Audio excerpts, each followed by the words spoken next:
말씀은 시편 112편입니다. 찾으신 줄 알고 한 절씩 읽겠습니다.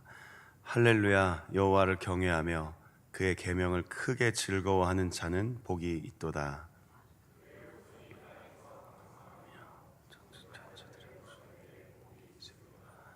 부와 재물이 그의 집에 있으며 그의 공의가 영구히 서 있으리로다.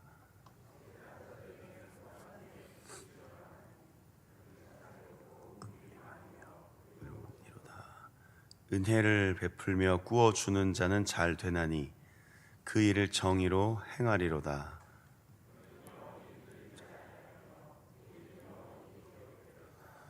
그는 흉한 소문을 두려워하지 아니하며 여호와를 의뢰하고 그의 마음을 굳게 정하였도다.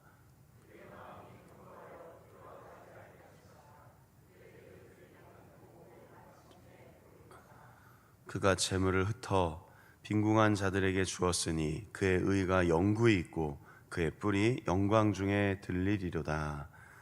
악인은 이를 보고 한탄하여 이를 갈면서 소멸되리니 악인들의 욕망은 사라지리로다. 아멘. 오늘 새벽 설교 제목은 하나님을 경외하는 자의 삶입니다. 112편을 함께 읽었는데요. 이 112편의 주제는 읽으시고 또 1절에도 나온 것처럼 여호와를 경외하는 그의 삶이 복이 있도다, 이렇게 됩니다. 111편의 마지막 절 바로 앞절에 있죠. 여호와를 경외함이 지혜의 근본이다. 그 계명을 지킬 때 하나님께서 훌륭한 지각을 주신다. 어제도 말씀드렸죠. 통찰력을 주신다. 마찬가지로 그 계명을 크게 즐거워하는 자는 복이 있도다. 이것은 시편과 잠언에서 계속해서 찬양하고 노래한 자들의 신앙의 고백입니다. 복 있는 자. 시편 읽다 보면 반복해서 말씀드리지만 시편 1편이 큰 주제라고 했습니다. 그 시편 1편의 첫 구절이 어떻게 됩니까? 복 있는 자들은. 마태복음 5장에 예수님께서 하나님 나라의 복음을 압축해서 설명해 주시면서 산 위에서 가르침을 주실 때도 어떤 사람은 복이 있다, 어떤 사람은 복이 있다라고 하지만 원래 표현은 복받은 사람들이여 여러분들의 마음은 심령은 가난하기 때문에 하나님 나라가 여러분들에게 있을 것입니다. 여러분은 하나님 나라에서 살아가게 될 것입니다. 성경의 주제는 복이 맞습니다. 하나님 나라. 그런데 그 하나님 나라 안에서 주어지는 복은 이 땅에서 우리가 누리는 단순한 안정, 풍요, 물질, 건강, 성공 이런 것만을 말하는 것이 아니라 오늘 1절에 나온 것처럼 계명을 즐거워하는 것, 주야로 말씀을 묵상하는 것, 그것이 참된 복이다라고 즐겁게 노래하고 있습니다. 왜 그렇습니까? 그 복이 2절에서 나온 것처럼 후손들에게 흘러갑니다. 우리가 아무리 우리 자녀들과 후손들에게 좋은 것을 물려주려고 아무리 노력해도요, 하나님의 계명을 즐거워하며 사는 것을 물려주지 않으면 그 좋은 것을 물려받은 후손들이 표현을 이렇게밖에 할 수가 없을 것 같아요. 좀 와닿으려면 다 까먹습니다. 우리가 아무리 좋은 것을 자녀들에게 물려주려고 해도 부모인 우리가 하나님의 계명을 즐거워하며 사는 것을 물려주지 않으면 그 후손들이 하늘의 복을 누릴 수가 없어서 아무리 좋은 것을 내 입장에서는 자녀에게 이 정도쯤은 남겨주면 이 아이들이 걱정 없이 염려 없이 살겠지 해도 그게 영원하지 않습니다. 제 이야기 아닌 거 아시잖아요. 인생을 살아보셨기 때문에 그게 무슨 말인지 이해가 되시잖아요.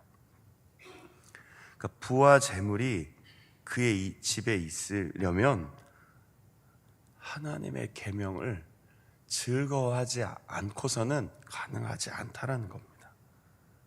하나님을 의지하지 않고 살아가면 이 부와 재물이 주인이 되기 때문에 그것이 영원히 그 사람 안에 머물 수가 없다라는 뜻입니다.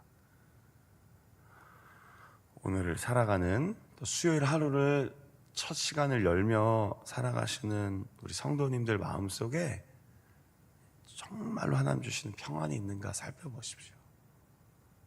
하나님이 주신 평안이 있을 때 그 계명을 지키며 주시는 평온함을 누릴 때 복이 있다라고 얘기할 수 있는 것입니다. 그러니까 의롭게 사는 것 자체가 하나님이 주신 복을 누리는 삶이라는 것입니다. 그런 이들은 4절에 보니까 흑암 중에도 빛이 일어납니다. 흑암은 어둠, 고난, 슬픔, 힘든 일, 문제를 상징하는 단어이기도 합니다. 그 속에서 버려지지 않습니다. 왜 그렇겠습니까? 빛 대신 하나님의 성품을 닮아 살아가기 때문에 엎드려져도 아주 엎드려지지 않으면 그의 손이 붙드심이라. 넘어져도 다시 일어날 수 있는 이유는 긍정적이어서가 아니라, 아직 버틸 힘이 있어서가 아니라 하나님이 그를 붙잡기 때문입니다. 자비롭고 긍휼이 많은 하나님께서 우리를 붙잡아 주실 때 흑암 속에 들어갈지라도, 잠시 고난 중에 들어갈지라도 우리의 삶 가운데 빛 되신 주님이 우리를 일으켜 주시는 겁니다. 어떤 환경에서도 넘어지지 않는 것이죠. 이렇게 복받은 사람이, 하나님을 경외하는 사람이 어떻게 살아가는지 5절 이후에 더 구체적으로 나옵니다. 5절, 6절만 다시 한번 읽어보겠습니다. 자, 시작. 은혜를 베풀며 꾸어주는 자는 잘 되나니 그 일을 정의로 행하리로다. 그는 영원히 흔들리지 아니하며 의인은 영원히 기억되리로다. 아멘. 자, 어떤 사람이 기억된다고요? 꾸어주는 사람이요, 베푸는 사람이요, 정의로 살아가는 사람이요. 성경은 주는 것이 복이 있다라는 것을 끊임없이 강조하고 있습니다. 여러분들은 많이 베풀고 이렇게 흘려보내십니까? 아니면 누가 베풀고 흘려보내는데 늘 그냥 이렇게 받기만 하십니까? 혹시 이번 주에 누구를 좀 대접해 보신 분 있으십니까? 조건 없이요. 여러분 최근에 누군가에게 밥 사줘 보신 적 있으세요? 아니, 자녀들 말고요, 남편 아내 이거 말고요. 우리는 하나님의 은혜를 받은 사람들입니다. 구워줄 돈이 어디 있습니까? 이럴 수도 있어요. 내 먹고 살기도 바쁜데요. 그럴 수 있어요. 사실 돈은 그냥 한없이 부족한 것 같습니다. 돈은 있어도 그냥 부족한 것 같아요. 많아도 또 더 갖고 싶은 것 같아요. 돈이라는 것 자체가 그런 특성이 좀 있는 것 같습니다. 그런데 오늘 성경을 보니까요, 하나님의 성품을 닮았다는 것이 여호와를 경외하며 그 계명을 즐겁게 여긴다는 게 이렇게 뭐 예배 잘 드리고 예배 시간마다 빠지지 않고 기도 시간마다 와서 정확한 시간에 예배 드리고 성경 읽고 이런 것만을 말하는 게 아니라 삶 속에서 베푸는 자, 잘 구워주는 자, 그리고 구워준 걸 기억하지 않는 자. 내가 너한테는 얼마 구워줬어, 내가 너한테는 얼마 빌려준 거야, 나중에 갚어, 이자를 쳐서. 그래, 성경에 고리대금 하는 걸 하나님 제일 싫어하십니다. 구약 성경에요. 그런데 이 유대인들이 고리대금 하면서 부를 축적했거든요. 하나님 굉장히 싫어하시는 겁니다. 그냥 흘려보내라. 밭에서 곡식도 한 줌씩 그냥 바닥에 뿌리고 가라. 가난하고 어려운 사람들이 그 길을 지나간다. 너희도 고아와 과부와 나그네였지 않냐. 하나님의 마음은 그렇습니다. 여러분들은 어떠십니까? 어떤 환경에서도 삶에서 자비를 베푸십니까? 7절에 보니까 또 조금 다른 모습으로 표현합니다. 하나님을 경외한다는 건요, 흉한 소문을 두려워하지 않는다. 여러분, 어떤 것이 여러분들의 삶의 흉한 소문입니까? 건강의 문제입니까? 경제적인 문제입니까? 혹시 자녀에 대한 어떤 사건입니까? 혹시 여러분들의 앞날에 대한 이야기입니까? 아니면 지금도 어떤 재난, 손실, 위협, 어려움, 문제 속에 있으십니까? 흉한 소문을 매일 매 순간 수도 없이 듣고 살아갑니다. 발달하다 보니까요, 세상이 너무 좋아지다 보니까요, 몰라도 될 이야기도 듣고 삽니다. 정말 제 나이 많지 않지만 어린 시절에는 9시 뉴스를 통해서만 들었습니다. 하루 종일 모르다가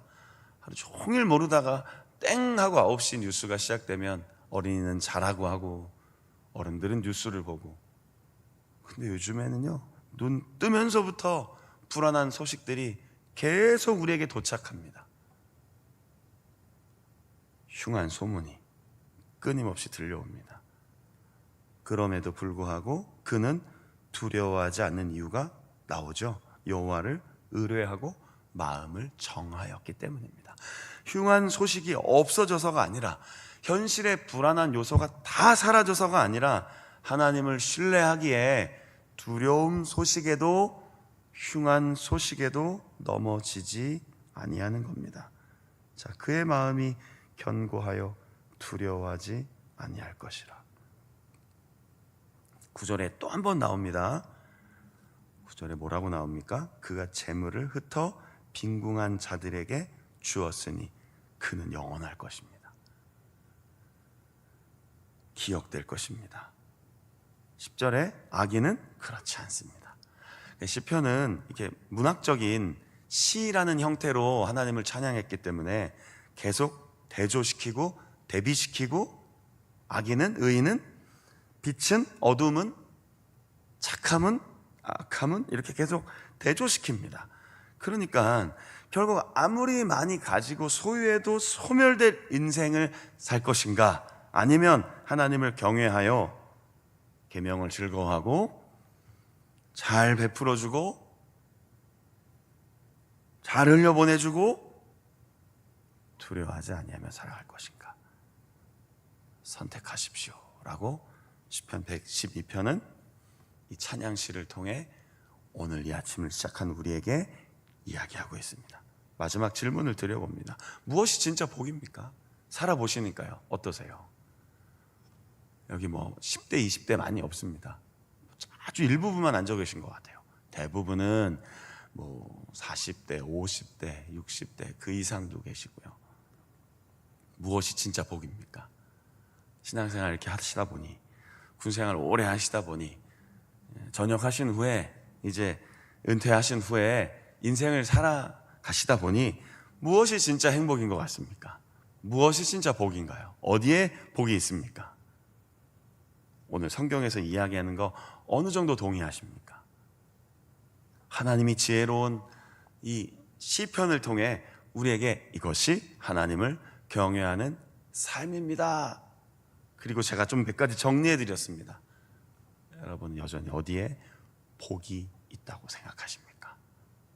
오늘 이 새벽에 묵상하시고 기도해 보시고, 오늘 설교 제목처럼 하나님을 진심으로 경외하기를 간절히 바랍니다.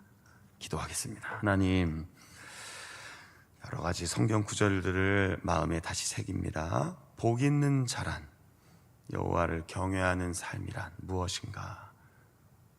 하나님, 우리가 얼마나 하나님 말씀을, 그 뜻을 즐거워하며 사는지 돌아봅니다. 우리가 얼마나 많이 베풀고 자비를 베풀어 주고 어렵고 힘든 이들에게 은혜를, 그리고 내 가진 것을 흘려보내는가 생각해 봅니다.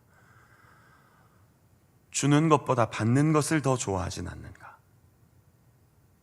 받는 것보다 주는 것을 더 좋아해야 하는데, 그것이 하나님의 마음인데 우리는 늘 받는 것에 익숙하지는 않은가?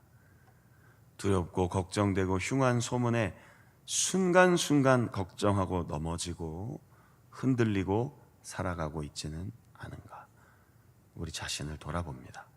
결국은 소멸한다는 악인이 걸어가는 길을 우리도 따르고 있지는 않은가 돌아보며, 오늘도 반석되시는 예수 그리스도 안에서 주님이 주신 말씀 위에 서서 흔들리지 않는 지혜로운 집을 세우며 삶을 살아가는 은혜를 부어 주옵소서. 이 새벽에 기도할 때 우리의 마음을 새롭게 하시고 우리의 영혼을 회복시켜 주시고 오늘 하루를 살아갈 새심과 지혜와 능력을 부어 주셔서 성령님과 동행하며 충만하고 풍성한 삶을 살아갈 수 있도록 인도하여 주옵소서.